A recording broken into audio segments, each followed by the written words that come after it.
What's up, you guys? Sean Ross, Sapp, managing editor of FightfulMMA.com. If you haven't, head on over there. Live coverage. We have prediction contests. Lots of neat stuff. Remember, Fightful MMA podcast every Tuesday, 2 p.m. Eastern, here on this YouTube channel, which is youtube.com/FightfulMMA boxing. Or you can just do yourself a favor, bookmark that FightfulMMA.com. We had full live coverage of UFC 238 tonight. We had Triple G versus Rolls. We had a lot going on, and a lot more going on this weekend at Fightful.com. WWE's Saudi Arabia show. We donated all the proceeds, or are donating all the proceeds of our podcast to Sammy for Syria and the Equality Federation. So make sure you guys check that out. And we have Dominion coverage as well. So much stuff going on at Fightful.com. We got the best in MMA, boxing, and pro wrestling. Make sure you guys check it out. Leave a thumbs up on this video. Subscribe. If you donate a super chat, I will answer your question on the air. But yeah, do us a solid. Subscribe and leave a thumbs up. I use my watch, don't watch column that drops every morning after these major shows to guide this. So let's get right into it. UFC 238. What a show that was. That was just, it was 7 hours long. It was a 7-hour show that didn't feel that long. It still felt long. And MMA cards do not need to be that long, but I get it. You got to get your 3 hours on pay-per-view. I don't really think you do. Maybe 2.5.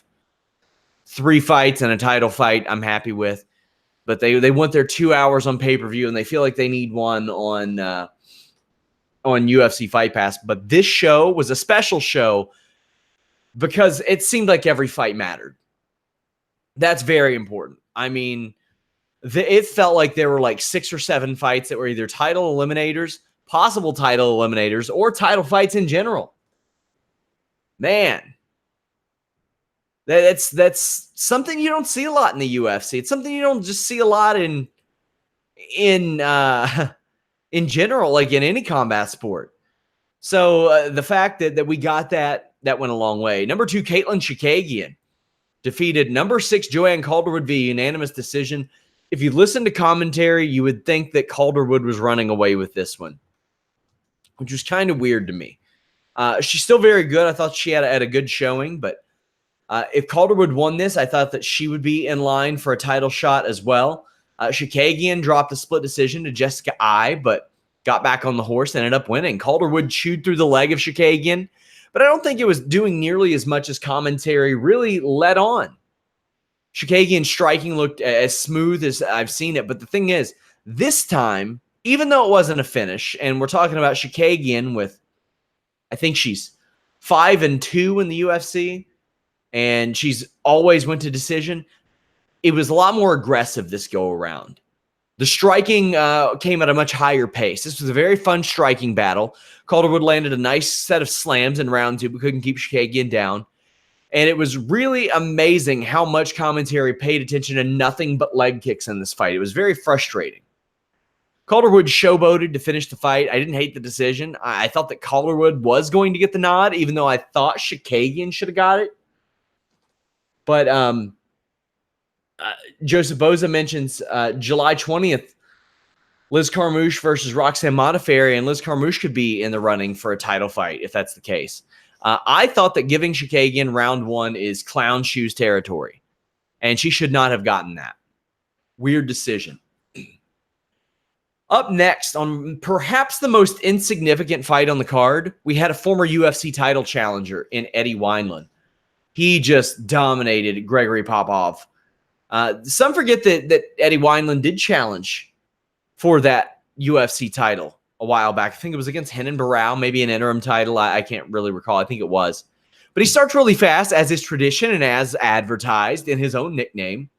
Popov was not really countering much at all. Instead, it was Wineland doing that. The limit of Popov's offense are a couple of good knees in the first, but Wineland looked really close to approaching victory at the end of the first round and early in the second, but couldn't capitalize. I had no idea how Popov was not knocked out by those first 2 combos, or that first combo late in that second round, but the job got done shortly after that. Wineland had to win this. Despite the fact that he's a familiar name, he had lost 2 in a row, never fights more than once a year. So I thought that he needed to win this. This was another great fight. What was not a good fight was Darren Stewart defeating Bevon Lewis. Woof. Ghost town in Chicago for this one.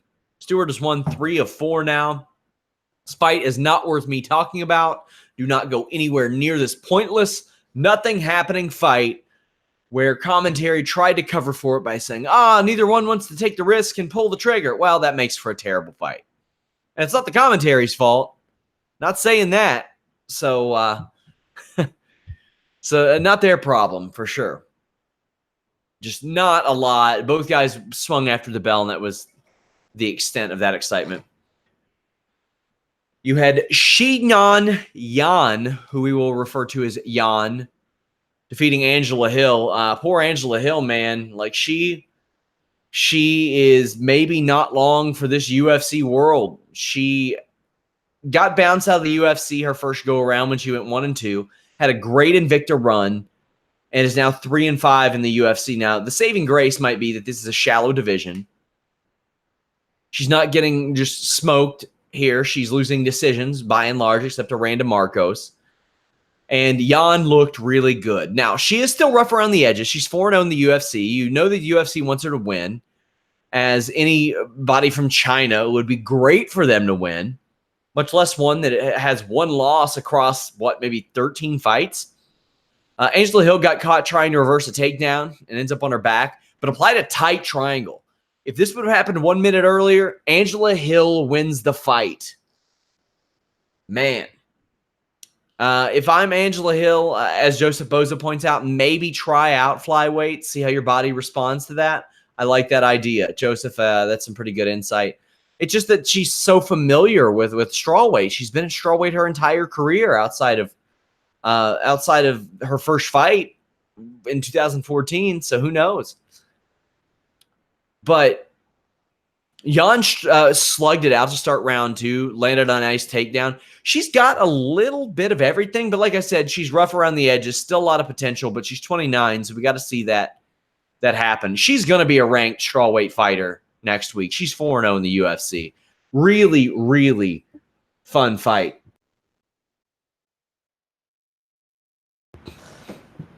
Calvin Kattar dominated Ricardo Lamas. Ricardo Lamas, who Harry Kettle spoke to for Fightful recently. Check out the interview on the channel. But Lamas just perpetually looks in danger anytime he's in the cage now. Like, I don't know if it's his footwork, if it's his stance, what's going on here, but he'll get clipped or get taken a little bit off guard, and it's not necessarily good for him. Now, this was the only break in the middle of seven decision fights. But this show was so good that you didn't really notice there were that many decision fights. There was a lot of in-cage time. Every single fight went past the first round except for this one. No fights ended in under 4 minutes. It's unbelievable considering this. Calvin Kattar looked outstanding. Just amazing. Completely drills Lamas and the crowd pops. Just that feint jab, left hook, right hand. An amazing combo by Calvin Kattar. Now you look at Kattar, and his only loss in the UFC is Moicano. Now I got somebody in the live chat saying, or not Tony. That's in reference to Tony Ferguson, but Kattar's on a hot streak outside of the UFC too. But he's beaten guys like Fili, Burgos, Fishgold, Lamas, some guys who can beat some people, some guys who pose some interesting matchups. But he's won 3 of 4, only lost to Moicano, and he's got 3 finishes in those last 4. So Chris Kattar is rolling right now, and he's 31 years old. This is where I expect his physical prime to be. I get Calvin Kattar another top 10 fight right after this, because he's probably moving up and taking Ricardo Lamas' spot in those rankings. Ricardo Lamas was a top 10 guy. I'd imagine he's dropping down to about number 15. I'd say he and Lamas will just swap spots there. And with good reason. I mean, Burgos is ranked number 13, and Kattar beat him too. But if I'm UFC, I'm getting him in there with the likes of Yair Rodriguez, a Korean Zombie, maybe Jeremy Stevens, somebody who has more exciting fights. I like that. Lamas has lost 3 of 4. That ain't good. I'll tell you what's good. Number 13, Alexa Grasso's performance over Karolina Kovitch. Now, it really looks like Karolina is done at the championship levels. But here's my thing. I don't know if this was Alexa Grasso putting it all together and looking amazing. I don't know if it's Karolina Kovitch not adapting and really, really regressing since 2016 to almost a dangerous level. I don't know if it's those two things meeting in the middle. It's hard for me to tell. Kovitch has lost 3 in a row. She is 2-5 in her last 7. She has never finished anybody in the UFC, ever. Hasn't finished anybody in over 5 years. Hasn't really finished anybody worth a damn ever in her career. Never. I mean, never. Meanwhile, you've got Alexa Grasso, who was so good at one point in Invicta that Dana White went and saw her personally and signed her. And things have been tough for her. She fought Heather Jo Clark and won. She had the ACL surgery and all that, but lost to Felice Herrig. And hey, Felice Herrig was in her prime then. She lost to Tatiana Suarez. Okay, Tatiana Suarez is real good. And it's been win-loss, win-loss, win-loss. The performance that Alexa Grasso put forth was really great. The footwork was 2 steps ahead of everything that Karolina was doing. She picked Karolina apart on the feet, moved circles around her, kept a better pace. But I don't know what it means in comparison to it being Karolina, because Karolina has regressed, in my opinion. We're talking about a Karolina who a while back was competing against really, really good fighters at the very least and winning. Like Rose Namajunas, she beat her. But that's the best win and really the only win that she has that stands out to me. All the other top 15 talents or top 10 talents that Kovitch faces outside of Rose Namajunas, and keep in mind, this is Rose Namajunas 3 years ago. This ain't Rose Namajunas, and she barely got by Rose. Everybody else, Karolina has not fought up to their level. So I wonder what that means. Alexa Grasso definitely deserves that top 10 spot in this situation, but even when Karolina grabs a round 3 clinch, Grasso had kneed her way out of it. She landed like 122 strikes, grabbed a guillotine towards the end of the fight, threw down hard towards the end, did not give up. I just want to see Alexa Grasso against somebody who is not on a big losing skid. So I wouldn't mind seeing her against maybe Michelle Waterson. That sounds like a fun fight to me. Michelle Waterson has won 3 in a row and just beat Kovitch a couple months ago. I don't hate that fight. I think that's a good one for a technical striking battle.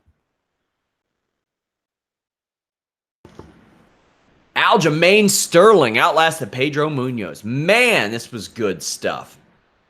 Winner of this fight should get the next bantamweight title shot. We'll talk about some of the weird stuff going around with that later. Aljamain Sterling has now won 4 in a row. Those 4 wins include Cody Stamann, Jimmy Rivera, Pedro Munoz. He's won 6 of 7. Renan Barao being included in one of those wins. His only loss along the way was Marlon Moraes, who also lost tonight. So, to me, you move up Aljamain Sterling beyond that in the rankings. Then he beat Pedro Munoz, who was on a similar streak, had won 7 of 8 going into this night, had only lost to John Dodson. That was a split decision. Had knocked out Cody Garbrandt along the way, had beaten Brian Caraway. What does that mean? But Aljamain Sterling earned this. It's very clear in the early going that Sterling was the more rounded fighter, at least in the early rounds. In particular, there was good footwork, front kicks, and head movements, but he obviously gets fatigued in round 2. Obviously. Got dropped. Munoz went to the calf kick and really worked on him, but Munoz wouldn't stop moving forward, and Sterling wouldn't stop moving whatever the hell way it is that people say that Sterling moves. They slugged it out to end the fight, and Sterling earned his title shot. And I was all for it until he called Henry Cejudo Henry Cejudo. What the hell?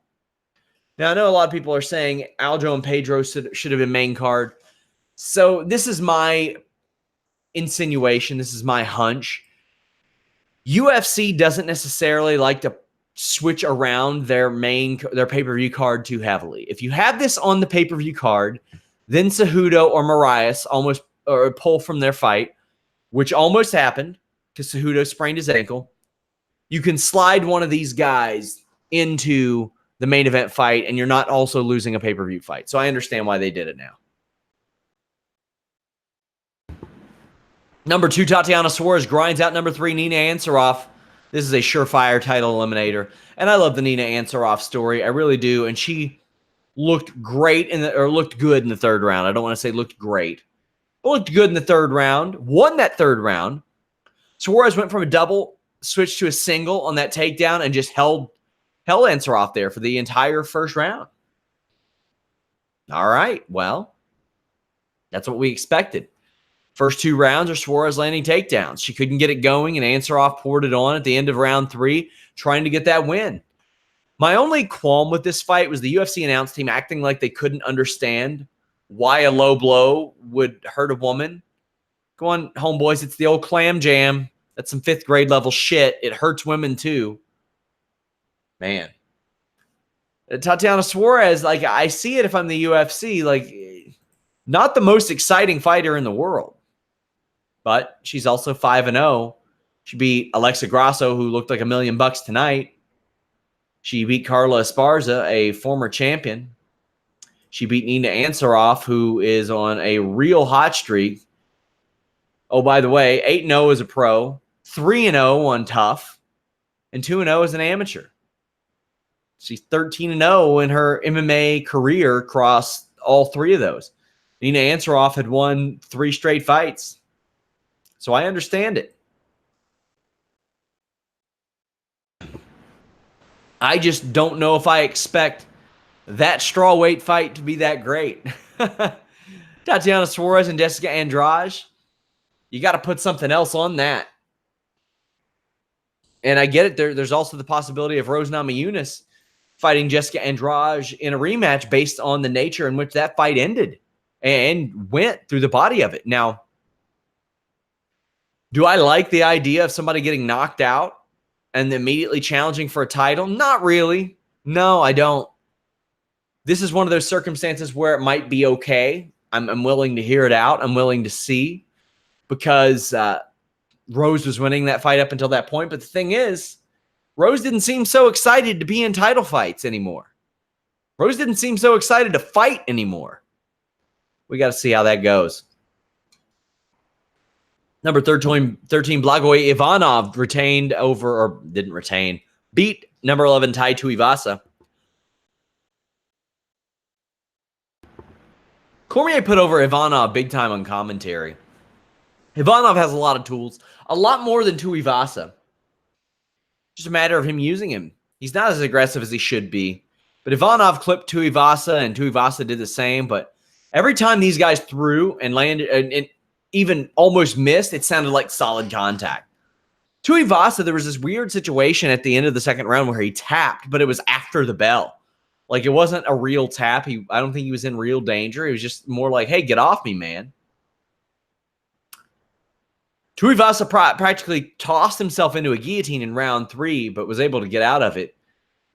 You got to put Tuivasa up against somebody out of the top 15 right now, I think. He's 26. He looked real good in his first 2 wins. Didn't look great in the Arlovsky fight. And now we're looking at 3 straight performances where he didn't look amazing. Put him in there against a scrub in Australia. Just go ahead. It's all right. It's all right. Blagoy Ivanov is a guy I've been high on for a long time. He beat Fedor in Combat Sambo back in the day. Had some buzz about him regarding that, and went to Bellator and did well. Went to World Series of Fighting and did real well. Stuttered against Junior Dos Santos, but has won 2 in a row, but hasn't finished anybody. And that's something I'd like to see him do. I want to see him finish somebody, because that has not been happening lately. And if you're a UFC heavyweight and you're not finishing people, well, you're probably not going to get a lot of the opportunities that people like Francis Ngannou are going to get, because they do.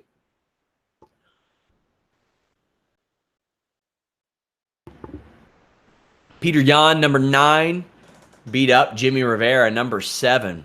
Unanimous decision. Now, Peter Yan was calling for a title shot after this. It ain't it for me. He did beat John Dodson. That's a nice win. He did beat Douglas Silva de Andrade. That's an okay win. But those last 2 were decisions. Okay decisions, sure. But Jimmy Rivera has now lost 3 of 4. That ain't something that launches you into title contention. Might launch you into a fight with Aljamain Sterling, maybe. But Rivera, I thought, controlled most of the first round with really good footwork and gets cracked hard at the end. Same thing happened at the end of round 2. Yan would wait for Rivera to slow down, then just started firing off. That was just textbook. Okay, the guy's got good footwork. That's nice. What's he going to do with it? Oh, he's going to slow down? All right, well, we'll wait for him to do that. Then when he stops, Yan just would crack him. Rivera got busted up, and you could tell that he needed a KO to win. He at least goes for it, but he can't do it. And Yan called for the title shot. He ain't getting it. He ain't getting it.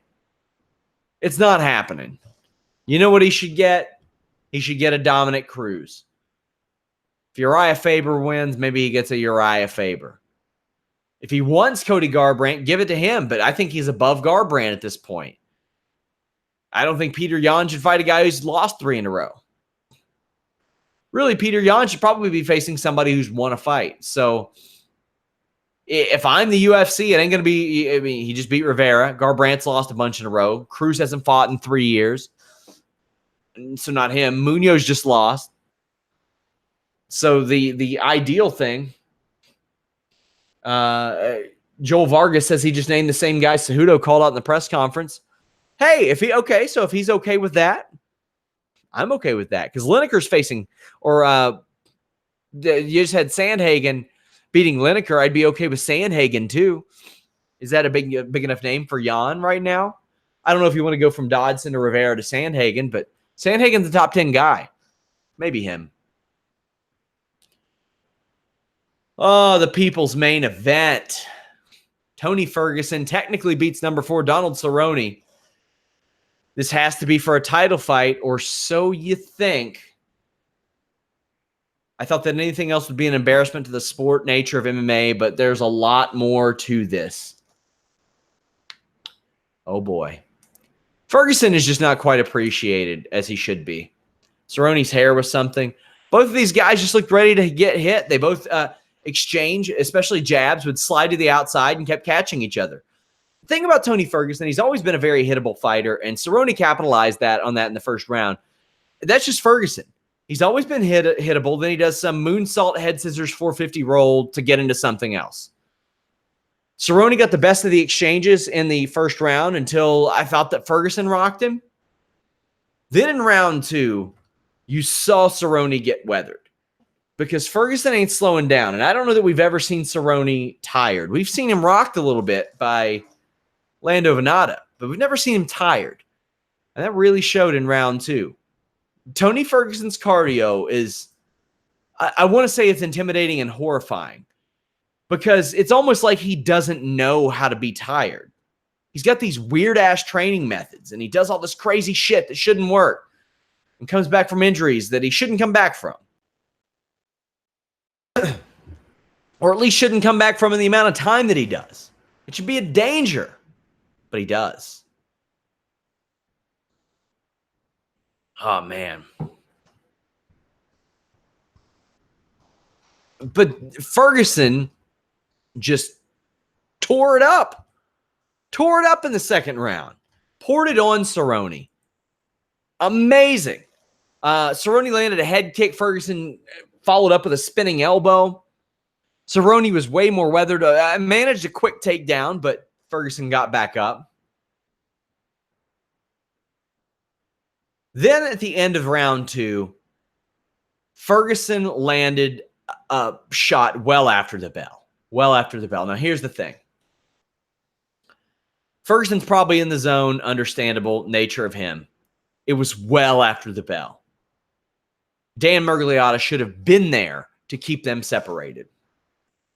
Donald Cerrone goes to the corner, blows his nose, and his eye swells shut. Well, when you have a broken nose, and it's an elementary thing, man, you learn it early on, and Donald Cerrone even said as much. You've got a broken nose, you're trying to get that air, and you blow your nose, your eye's going to swell up. Well, it swelled up to the point to where the fight was called. They called for the replay to see what caused it, and they said, oh, well, the punch wasn't in the eye, so that's not what caused it. Well, hold on, homeboy. Tony Ferguson, after the bell, punched Donald Cerrone in the nose. The nose is what led to Donald Cerrone blowing his nose and having his eye swollen up. Now, here's the thing.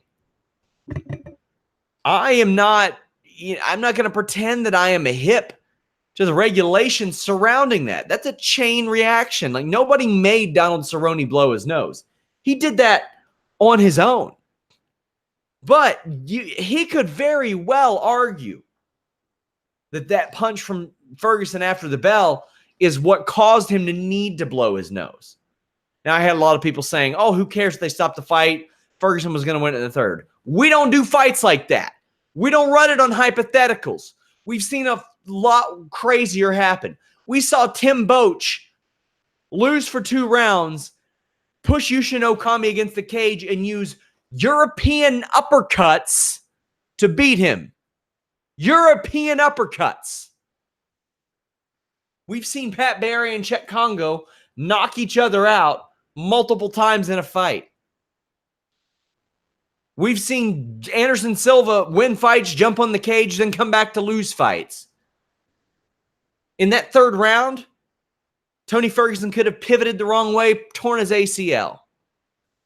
You don't say, oh, well, this would have happened, because you don't know. You just don't know. Tony Ferguson, all class in this situation. He said, talk to Donald Cerrone first. He said, I didn't want to win this way. I don't know how to feel about the call, because, man, this is one. I've got an opinion on damn near everything, guys. I don't know how to really say that. Joe Rogan mentioned on the broadcast that Dana was already trying to line up the rematch between Tony and Donald. Do you think they should fight again, or should Tony move on? Here's my thing. If Tony wants to move on, Tony should be allowed to move on. That's where I am on this. You can say all the things you want about his personal life, all that stuff. If we're talking about in the cage, we're talking about a guy who has technically won 12 fights in a row. We're talking about a guy who's 15-1 in the UFC, 18-1 if you count the Ultimate Fighter. And I do count the Ultimate Fighter because he won those fights via finish. He didn't cruise to a 1 or 2 round decision. 18-1 under the UFC banner. Oh, by the way, 7, maybe 8 of those fights in a row were either for a title or they were performance of the nights, fights of the nights. The man is a surefire UFC Hall of Famer. It should be up to Tony Ferguson. If he feels it that he needs to do that, then do it. If he feels like he needs a rematch with Cerrone for himself, for the fans, whatever reason, I'm good with that. If he wants that title shot, it's his. You know why? Because he's deserved it for a long time. And you know what he hasn't done? He hasn't sat on the sidelines. I mean, he got hurt. He missed a year. He beat Anthony Pettis. He beat Donald Cerrone.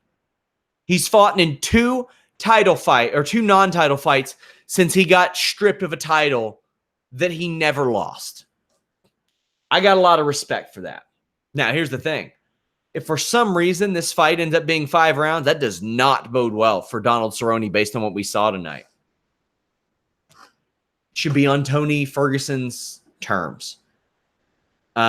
Based on his winning streak, based on the trajectory of the fight tonight, based on the fact that he never lost the title, That's what I think. It should be on Tony Ferguson's terms. Dana White confirmed, apparently. I'm going to check this on the Fightful MMA Twitter account. By the way, follow us at Fightful MMA. Says that Cerrone has an orbital fracture, so that fight ain't happening. We ain't getting a Donald Cerrone fight in quite a while. Whew, that's a bummer. Man, so that ain't happening. That's an unfortunate, that's just an unfortunate reality of the situation now. So if you're Tony Ferguson, you wait, in my opinion. You wait for the winner of the fight that it's going to happen later this fall. Man, that's a bummer too. That's a bummer. Wow. I will update you guys on what Dana White's saying at the presser right now as we get into these two title fights. Dana says that Cerrone has the orbital fracture, says they'll figure out Ferguson's next fight, but they need to wait until the Habib-Poirier fight. Peter Yan says he wants big names, calls the same guys that Cejudo mentioned. Says his next fight is up to the UFC and kind of takes shots at who Cejudo calls out. Keep in mind, follow us at Fightful MMA. Let's talk about this women's flyweight championship fight. My God.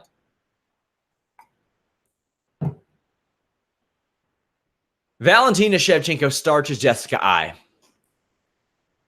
Big bank, take little bank. Jessica Eye had lauded her freaking wrestling. No, Valentina Shevchenko out-wrestled her. Almost wrist-locked her. Good on Eye for not tapping. But, I mean, we're talking about a girl in Jessica Eye who had a lot of trouble at 135. Meanwhile, Shevchenko arguably beat the woman who is 135-pound and 145-pound champ right now. Oh, by the way, Shevchenko will also beat the best 115-pounder of all time. So we're talking about a woman in Shevchenko who has beaten the best strawweight of all time, is the best flyweight of all time, and arguably, according to half the media and most of the fans, did beat the greatest 135-pound fighter ever. Mazza says, Sean, what about Ferguson McGregor? I like that. So that first round had to be demoralizing for Eye. Sorry to interrupt with the question and answer. Then early in the first round or second round, Shevchenko just throws shin to Jessica Eye's head, and we got a filthy, horrifying knockout. Jessica Eye is out cold, one of the filthiest in UFC history. Just absolutely brutal, downright scary. Jessica Eye had no chance. Enough of a chance for me to put 5 on it because the lines were just so wild. I did that on my I got 5 on it picks, but man. Oh, by the way, who's the last person to beat Valentina Shevchenko? Besides Amanda Nunes, you got Liz Carmouche. She's fighting soon. Liz Carmouche has been looking real good, 1-4-5. Got a little bit of a ready-made story there. Shevchenko going to lose that one? Doubt it. This was brutal. This is one of the most brutal knockouts in UFC history, let alone the women's division. Whew. Woo. That was something. Main event. The vacant UFC Bantamweight Championship. For those who didn't know, TJ Dillashaw popped for EPO after Henry Cejudo popped him in the face. So... this allowed Henry Cejudo to move right on up, take on Marlon Moraes, eliminate the log jam at bantamweight, and it seemingly stopped the carousel of people who probably shouldn't be competing for the bantamweight title doing it. People coming off of losses, knockout losses, not fighting in a long time. So whatever. Moraes went after the rumored injured knee of Cejudo. It was actually an injured ankle. The leg got sawed away at. It affected all of Cejudo's primary tools. Affects his wrestling. He can't shoot. Affects his striking. He can't get inside on the much larger Moraes. Well, here's the thing. Marlon Moraes played right into the one game that Cejudo had left, swinging in the pocket and grabbing the clinch. And unsurprisingly, Cejudo cracked him multiple times as a result. Hooks, overhands, knees. He brutalized Moraes and took round 2. So Cejudo couldn't really keep Moraes down for any extended period, but he kept getting stronger as Moraes got weaker. Moraes hadn't went past 3 rounds in 4 years, and it was showing. He almost got caught in an anaconda choke, ate a big knee to the body. Cejudo ended up on top, and it was just ground and pound. He completely mauled Moraes and ended with 10 seconds left and became a double champion. Commentary says, how do you argue against Henry Cejudo being the best combat athlete? Well, I'll tell you how, and it's amazing what he's doing. He is legit the 135-pound champ. He beat the 135-pound champ at flyweight, then beat the top contender. He's a legit double champ. But that fight that he had with Demetrius Mighty Mouse Johnson to win that flyweight title was razor thin. And I mean razor thin. And we're not going to pretend like Demetrius Johnson didn't dog walk him the first time. It did happen. Now, their second fight, I'm talking like media scores right down the middle. You had fans having 55% Johnson, 41% Cejudo, a draw at 20, at I think 3%. So a lot of people thought that Johnson won that fight. So the premise, or this is the greatest combat athlete, is based on the fact that he is a 2-division champion and an Olympic champion. Well, is he a 2-division champion if Demetrius Mighty Mouse Johnson is still around and wasn't traded? Well, that's how you can argue against whether or not he is. Is he the greatest combat athlete in the UFC? Yes, you could definitely say that. You could definitely say that. So Henry Cejudo, after the fight, just boggles my goddamn mind. You had Aljamain Sterling earn a title shot. You had Peter Yan right behind him. There you go. Henry Cejudo calls out Dominic Cruz, who is coming off of a loss. Dominic Cruz has not fought since 2016. He has not won in 3 years. In the interim, he is withdrawn from 2 fights due to injury. Cejudo calls out Cody Garbrandt. Cody Garbrandt has not won since 2016. He has lost 3 fights in a row. He is getting knocked out with frequency. He also calls out Uriah Faber. Uriah Faber had retired. Has not fought since 2016. Is set to fight Ricky Simone soon. Who knows if he'll win. Called out 3 guys that hadn't won since 2016. You got Aljamain Sterling there. You got Peter Yan. Okay. Now a lot of people are saying, "Oh, those are the money fights." What kind of money do you think Cejudo's really going to make fighting those guys? What? Different set of circumstances here. Money fights? What? What if Demetrius Mighty Mouse Johnson decided that he wanted a money fight instead of fighting Henry Cejudo? How would that look? And if you're Henry Cejudo, why are you not calling out Joseph Benavidez? You followed up saying that you're the greatest combat sports athlete ever by calling out 3 freaking guys who haven't won since 2016, 2 of which haven't fought since then. By the way, you've still got a flyweight championship. Do you remember when you trumpeted the flyweight division? I'm saving the flyweight division. I'm saving it. Yeah, okay, cool. What about that Joseph Benavidez guy that's sitting down there, Henry? What about him? You know, the guy that beat you? The guy that beat you the same month that all these guys that you're talking about, like last fought or last won? You don't want that one back? Greatest combat sports athlete of all time? You don't want that win back? Now, I thought Cejudo won that fight. I did. But you know what? Benavidez has won 8 of 9. 8 of 9. That fight with Benavidez and Cejudo, I love to refer to MMAdecisions.com. I love it. The media decisions were, it was, how do I say, not quite right down the middle, but it was. It was like 33% of sorts. There were 5 media members that had it for Cejudo, 5 that had it for Benavidez. Each had it 29-27 each way. And then you had like 8 or 9 with a draw. The fans had it 43% a draw, 26% had Benavidez, 29% had Cejudo. Real close fight. Benavidez earned this.